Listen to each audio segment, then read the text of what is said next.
Hey there friends, in this video I'm going to be showing you how you can remove malicious software from your Windows 11 machine without needing to download any antivirus software.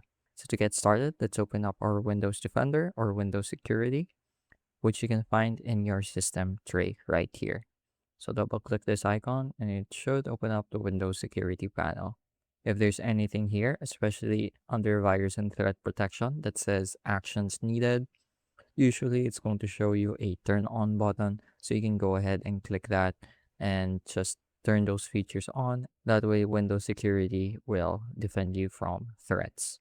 Now, if we want to look for any malicious software that might have evaded our system, we can click on Quick Scan here, or you can click on Scan Options. And underneath Scan Options, you can click on Full Scan, and this will check your entire system for any viruses.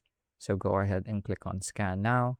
And this can take anywhere between like 30 minutes to an hour, depending on how large your files are, how much memory your system has. But once that's done, Windows Defender will automatically quarantine and block any said threats that it has found.